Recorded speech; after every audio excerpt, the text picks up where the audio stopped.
Hello, chemistry. I'm gonna do my best to get through this video. It's real bright, but I'll make it. Been dealing with a migraine kind of this whole week. I wasn't in school on Tuesday, so things got shifted around a little bit. Um, I'll get through everything that I want to for the end of the marking period. Y'all are actually a little ahead because I went through the kinetics and equilibrium notes. I got through solutions and solubility, right? And we also did the nuclear chemistry section. We're not all the way through this. So where we actually are, right, the spot we actually are, we stopped in class right here with LeChatelier and equilibrium. What I'll do first, I'll go through these quick LeChatelier principle examples, and then I'm going to go through the Kinetics Lab, which we will do on Thursday, and I will go through the Equilibrium Lab, which we will do next, beginning of next week. Then I'm going to do some reminder, right? Y'all have a test coming up next Tuesday. There will be review stuff on Monday, right? So on Monday, fully remote students, you will see something go up, and the assignment details, right? The assignment description is going to say, fully remote students should submit this, ideally by the end of the day, or really by noon on Tuesday, because I want to look at it and I want to see how you guys do. I will do my best to provide comments for fully remote students on that, so that you guys have the same review that the kids in class are doing. Okay, so that will be on Monday, right? You will see it'll pop up on Monday morning. You'll have all day Monday and until noon on Tuesday, because I'll email out the test at noon on Tuesday. But let's start here. LeChatelier's principle. This was the thing with the shift, right? So which way if you stress it, it will do something, and then you have to shift to get it back. So this is what happens. What is the shift? So A is my pen. Okay, it is working. Lovely, wonderful.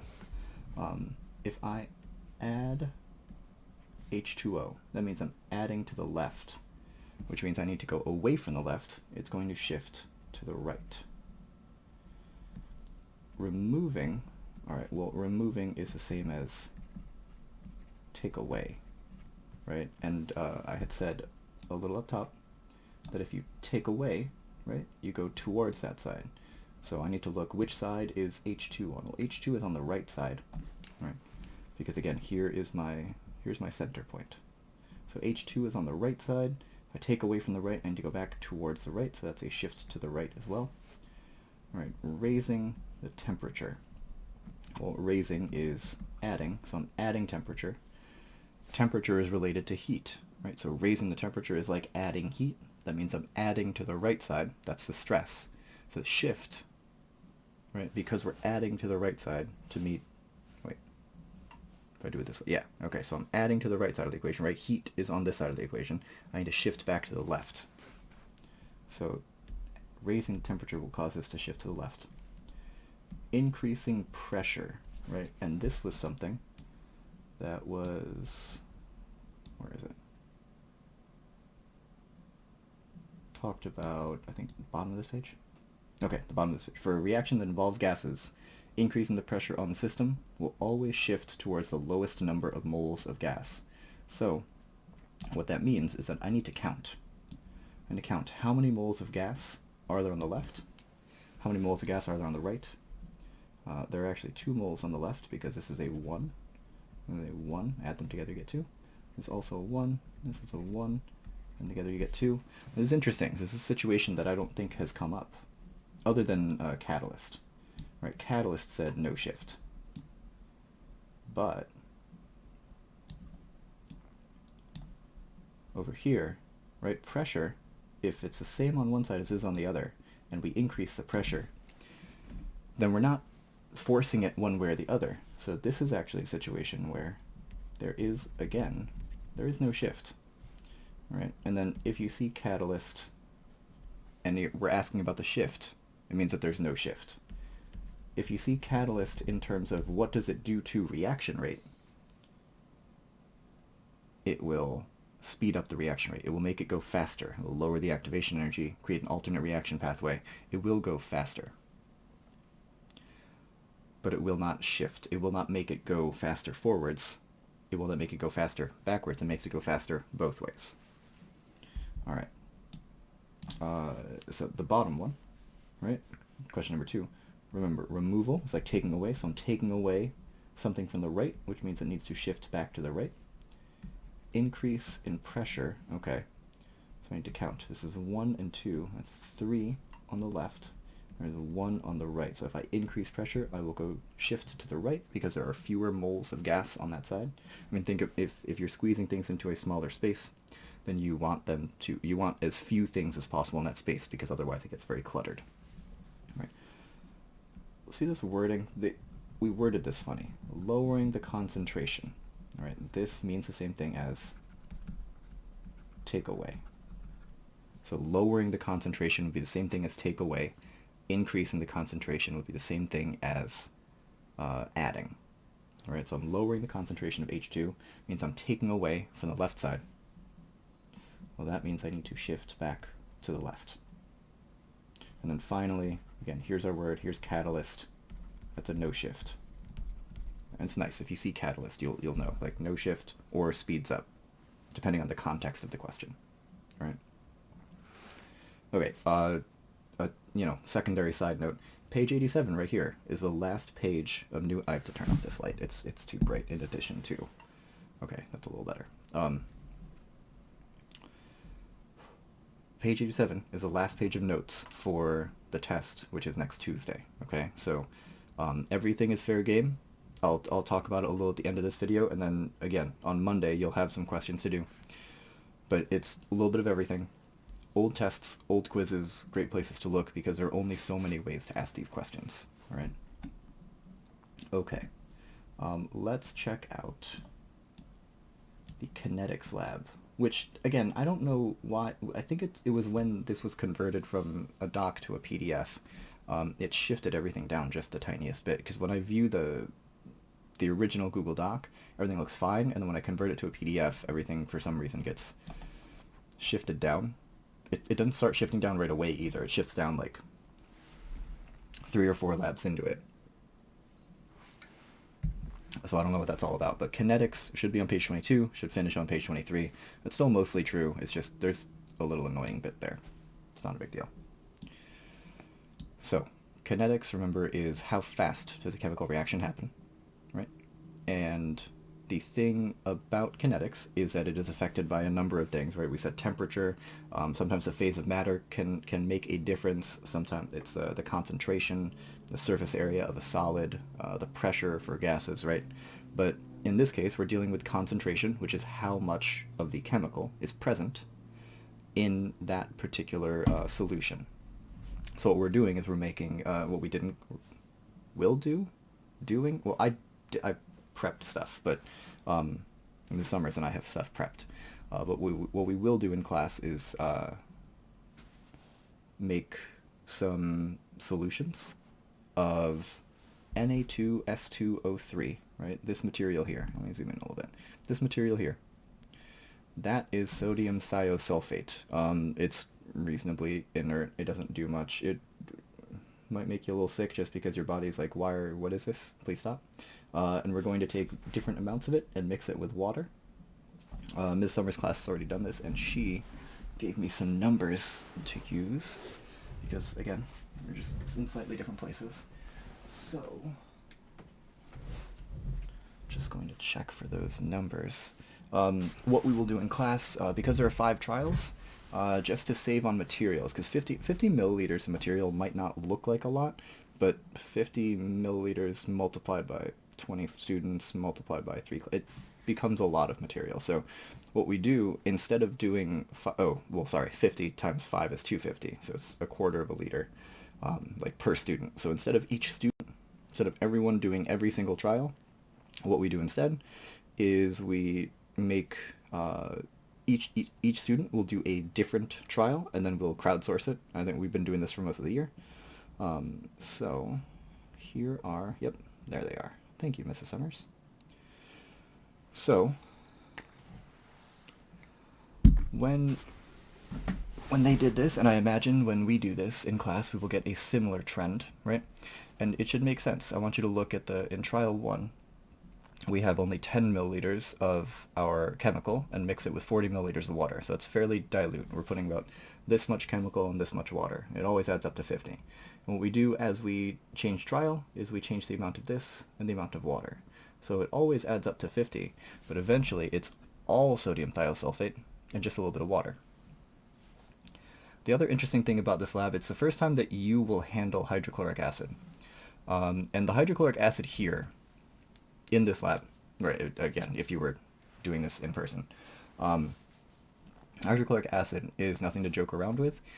It is the acid that's like in your stomach, right? So if when you eat food and you digest it, your body digests it partially by like the chewing process. Swallowing kind of is capable of breaking some things up, but really your stomach acid does a bunch of that work, and it reacts with organic material, so like living tissue. The stuff in your stomach is pretty strong, right? If your stomach wasn't covered with a lining of mucus, then the acid would start to eat away at your stomach, which is what an ulcer is. It's very uncomfortable.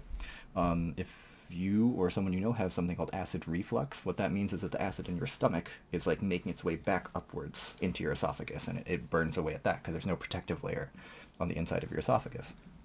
If you've ever had the experience of throwing up, then you know how uncomfortable that is, right? Your stomach acid is coming up, makes your throat burn, makes your mouth burn, your tongue, the inside of your mouth. It feels gross. It's reasonably strong. It's strong enough to eat through the food that we eat, right? It reacts with the food that we eat. The hydrochloric acid that we use in this lab is anywhere from about 10,000 times stronger, if I'm remembering my concentration rules properly. Maybe 15,000. It's very strong, right? I have spilled a little bit of this on my hands before, and it's like, ooh, that was, no, don't want that. You get to a sink, rinse it quickly. Couple layers of skin, but it's no bueno, all right? So it's just a cautionary thing, right? You don't mess around with stuff. If you take more chemistry and you're working in a lab and you're like, oh, professor says something about using an acid or even using a base, which we'll talk about a little later. Like, don't take it for granted, right? The human body is tough, but it's only tough for so much stuff.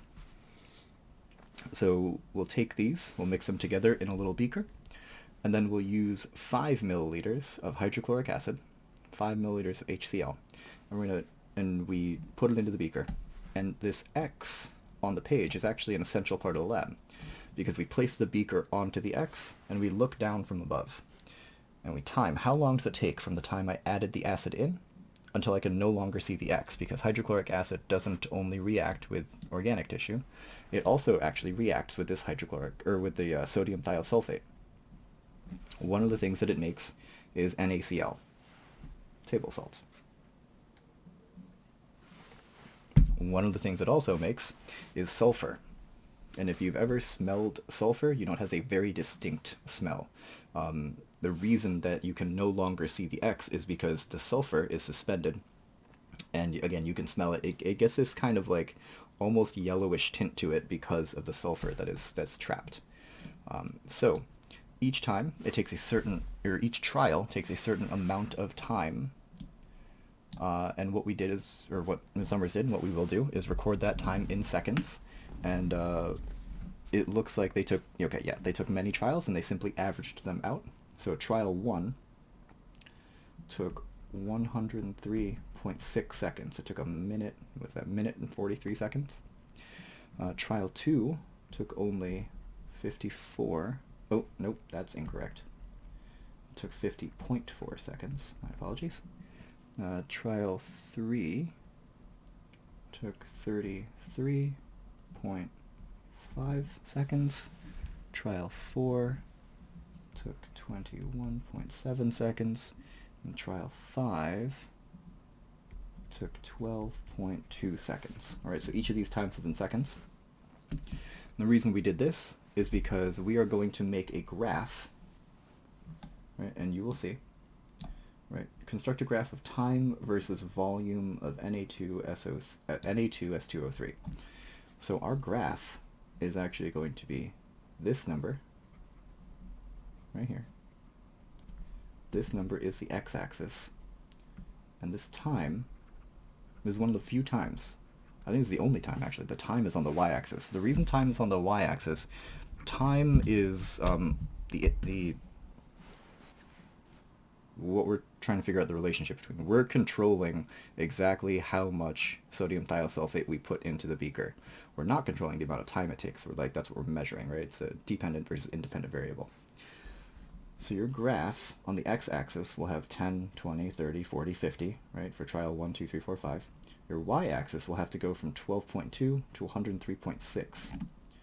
So what I'd probably recommend, if you had a sheet of graph paper, is to make the graph like tallways, right? You would have volume of Na2S2O3, and it would just be 10, 20, 30, 40, 50, right? That's fairly boring. Just go by tens. The temperature, or the time, I'm sorry, has to go all the way up to 103. I've already forgotten. Has to go up to 103. So I might go up to 105 at the very top. 5, 10, 15, 20.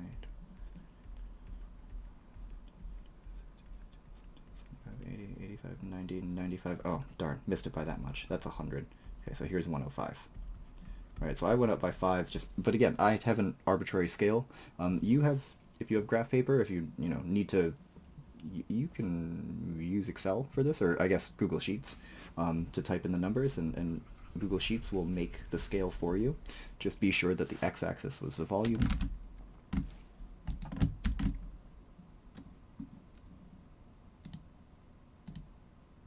What am I undoing here? Whatever. Is that the redo? I don't know. Never mind. I was going to try to get the graph back. Volume is on the x-axis. Time is on the y-axis, alright? And you're going to need that. When you do that, if you do it in Google Sheets or you do it in Excel, do your best.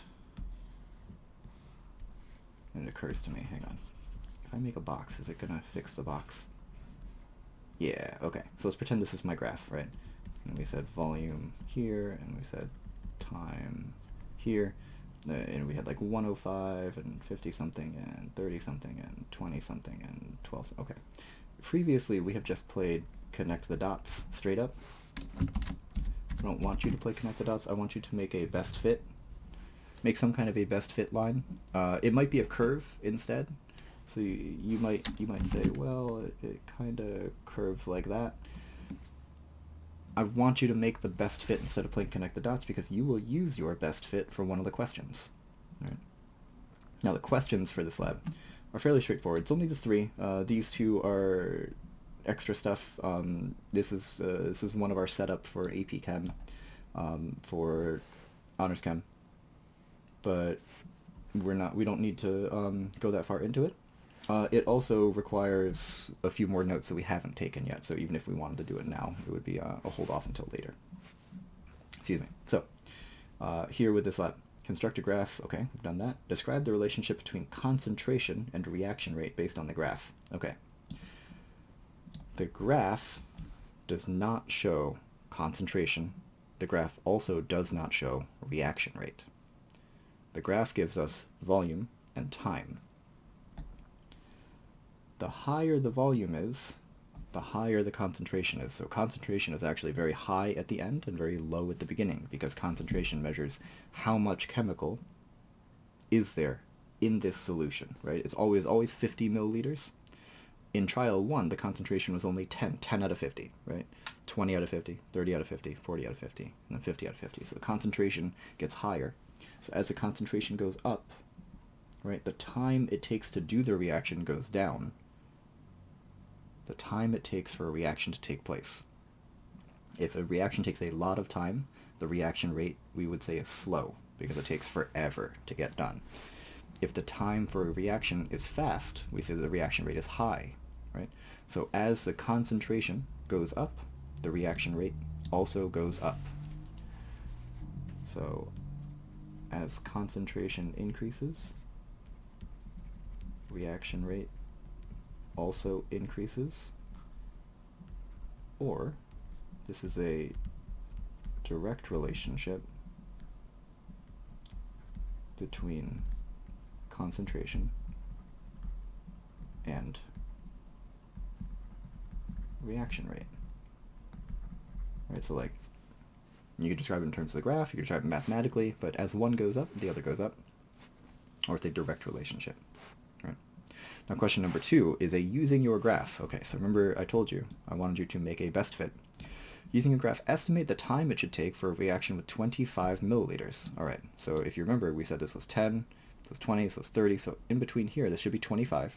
If I use 25 milliliters, I should be able to go up to my best fit line, and then go over to the y-axis to see how much time that was. This is going to be dependent on your graph and your best fit line, but you'll just state the amount of time. Number 3 talks about in terms of collision theory. Okay, so you need to mention collisions in your answer, right? This is a textbook in terms of, right? This is a free response, but it's in terms of. So how does increasing concentration affect the rate of reaction? Do it in terms of collisions. If I increase the concentration, I make more collisions. If there are more collisions, the rate of reaction increases, which is exactly what we said in number 1 here. So, increasing the collision, or increasing the concentration, increases the number of collisions. And because there are more collisions, the rate of reaction will also increase. Just by virtue of having more collisions, more of them will be effective. More effective collisions means a faster rate of reaction. All right? Okay. The only other thing that I wanted to do here, right? Because, again, y'all have access to a lot of kind of extra stuff, right? Like I said, we haven't gotten to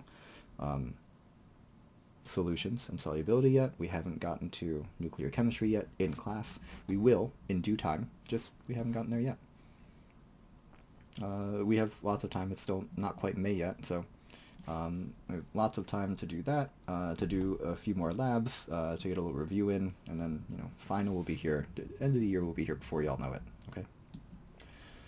Now, equilibrium.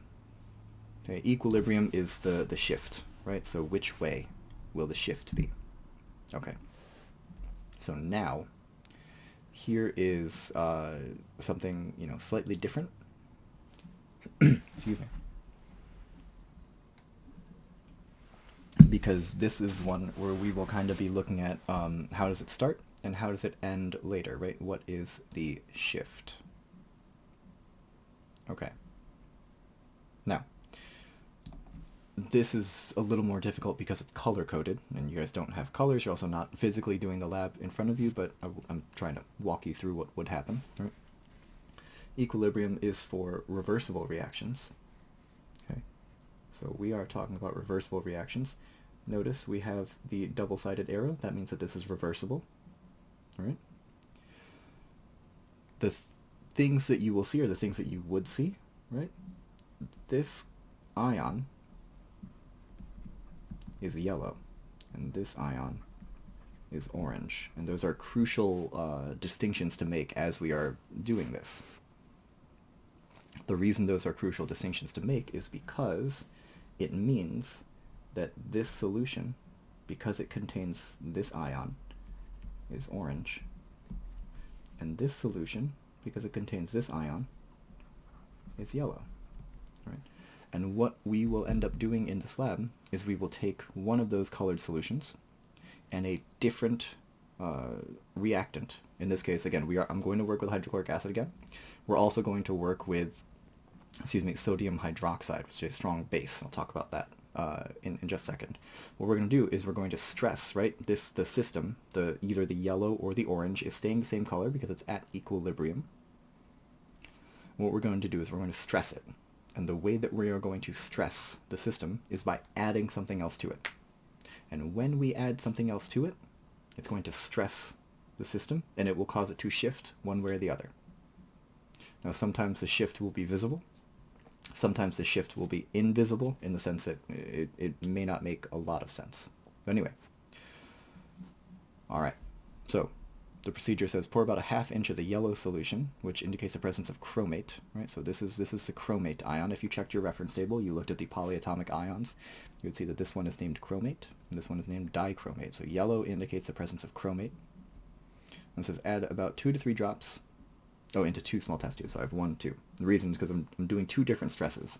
My 2 stresses are adding hydrochloric acid, which I just talked about a few minutes ago, and sodium hydroxide, right? So we talk about acids, and it's kind of very clear. Like, acids are acidic, they are dangerous, right? Stomach acid, acid rain, acidic solutions, anything with like acid, you kind of think like usually you think dangerous, right? A base, we talk about acids, they're also bases. Acids are things that are corrosive to metals and, living tissue, organic stuff. If you think acids and bases, right, they must be opposites of each other. So if acids are dangerous, then bases must be safe. Not so much. The scale, there's a scale, right? It's the pH scale, and I think you talked about it maybe last time in your bio classes, so it might have been a little while since you remember talking about the pH scale. But the pH scale is a scale that measures basically how acidic or how basic something is. The scale goes from very, very acidic to neutral to very, very basic, right? Either extreme, bad news. Either extreme is dangerous. The center point, the neutral point, is where we usually hang out, right? Water is neutral. Milk, interestingly, is a little bit basic. Citruses, orange juice, lemon juice, grapefruit juice, that kind of thing, they're slightly acidic. If you I talked about acid reflux a little earlier. If you have acid reflux, they may prescribe to you something. They're kind of like typical solutions or over-the-counter solutions, or they're prescription solutions. Typically, they're something slightly basic in order to neutralize, in order to counteract the acid. The reason bases are also corrosive is because many bases, right? I'd like you to look at this base. This is an OH polyatomic ion. It's hydroxide, but it's also mixed with sodium. The reason that many bases are highly reactive is because the salt, this is a salt, it's a metal salt, but it's also, no, that's not fair, it's a base. But the positive ion, the metallic ion in it, is very reactive, and the hydroxide also very reactive. What it tends to do, what this tries to do, this OH really wants to find another H plus ion anywhere, from anywhere. And the reason it wants to find another OH is, and the reason OH wants to find H is because if it does, it becomes H2O. And that's great. Water is a lovely compound. It's a polar covalent compound. It's very stable. Everyone has 8 electrons, and that's good. But that kind of leaves sodium on its own, which means sodium has to scramble and find something. So these two things are kind of connected to each other. Here's the Na, here's the OH, right? They're connected to each other. OH finds something, and all of a sudden Na is floating around on its own as a charged particle, and we don't like that. So it's going to scramble around and try to find something. And that process of each of these reacting with something else causes the base to be very reactive with a lot of things, again, including people, right? You might know sodium hydroxide by a different name. It's Lye, Lye, right? You can use it to, like, dissolve bone in high enough concentrations. Now, this is not a super concentrated version of it, because, again, I will only take out so many dangerous things. I know with the acid, it's very dangerous, but it was very controlled. Same thing here. Sodium hydroxide, dangerous, but very controlled, okay? So when you add these into the test tubes, they're in little dropper bottles. They fit right in the test tube. It really won't spill. And you're only adding a few drops, right? 2, maybe 3 of the 2 molar, 6, maybe 8 of the 1 molar. This measurement here, by the way, this 2.0 capital M versus 1.0 capital M, this is a measurement of molarity. This is basically a measurement of concentration. The bigger that number is, the higher the concentration. So the reason we're adding less sodium hydroxide is because it's a higher concentration, which y'all have talked about a little bit with solutions. I didn't get too far into molarity because it's a little math heavy. I'm not super interested in that, but just recognize that molarity is a general measurement of concentration, and the higher it is, the more concentrated or the stronger that solution is. All right, so our data is again split up. So what I'm gonna do, oh, darn it. I guess I'll do it here. I'll try to make a box. Is it gonna yell at me? Yeah, that didn't work. I guess I should make 4 small boxes. That would probably be easier.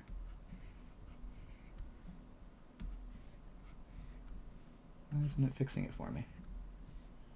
Is it not boxy enough? Oh, that one was boxy enough. Okay.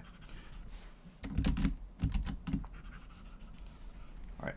I'm not going to make the boxes because I can't, and everything is starting to... My head is... I'm getting there, kids.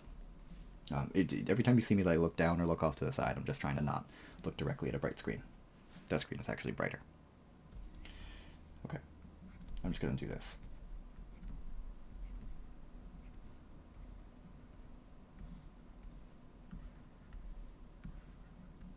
Okay.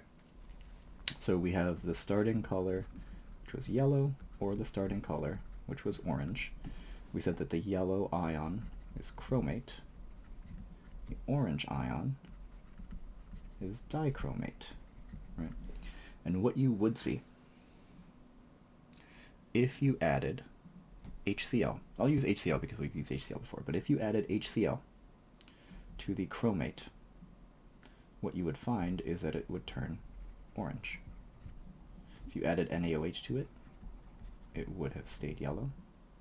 If you added NaOH, excuse me, to the dichromate, what you would find is that it would turn yellow, but the HCl, it would remain orange. And this should kind of make sense, right? The reason this happens is because each of these starting colors represents that the balance is just slightly tipped one way or the other in equilibrium. Remember that equilibrium doesn't mean that the amount of things, the concentration on the left and the concentration on the right, are the same. It means that the amounts don't change, right? So the reason the yellow solution, which is at equilibrium, is yellow is because there are more yellow things than there are orange things.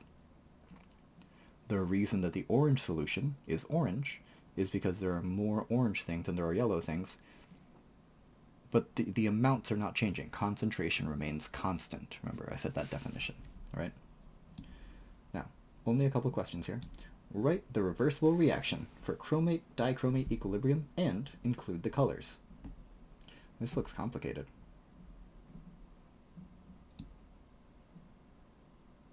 It's a good thing it's already here. The reason I want you to rewrite this is I want it in front of you when you answer question 2 and you answer question 3. So, the reversible reaction for chromate-dichromate, including the colors, was Cr2O7. That's a -2, isn't it? Yep, that's a -2. Okay. -2, which, by the way, is orange, plus H2O. Back and forth. CrO4. Wait a minute.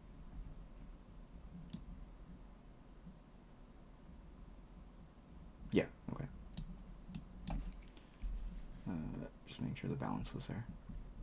Plus 2H plus. And this was yellow. Right? So now, what happened to the equilibrium when NaOH was added to both test tubes? What color changes, if any, were there, and why? Okay, when we added NaOH, what did we observe took place? When we added NaOH, it shifted and turned yellow. Right? The reason it turned yellow, okay, and this is something that is implied here, but I didn't say outright. I want you to look at, if we look at this, oh no, I did say it. I said that this OH, right, very much wants to react with H+. The reason it wants to react with H+ is because it produces water. Right? So when we added NaOH, what happened to the equilibrium? Alright, so number 2, what happened to equilibrium? It shifted.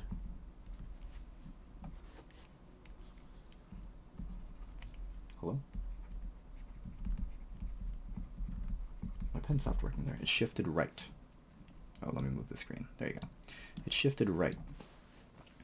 What color changes were there? Turning the solution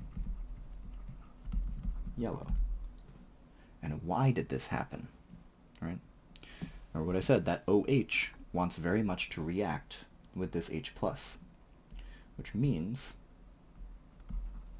this is because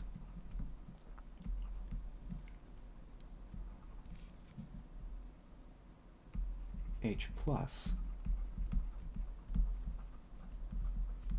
removed. I'm going to put removed in quotation marks. Was removed from solution to react with the OH minus. I'm going to say removed because like it wasn't so much removed as reacted with. But the end result is the same. I removed something from the right side. We took away from the right side. If you take away from the right side, that means that you need to shift back to the right side, right? If I do this, take away from the right side is way too low. So I need to shift back to the right in order to get back to equilibrium. Number 3 is the exact opposite. Number 3 is it shifted left. That's not how you spell turning. Oh, jeez, this screen is bright. Turning the solution orange. This is because when we added HCl, H+ was added.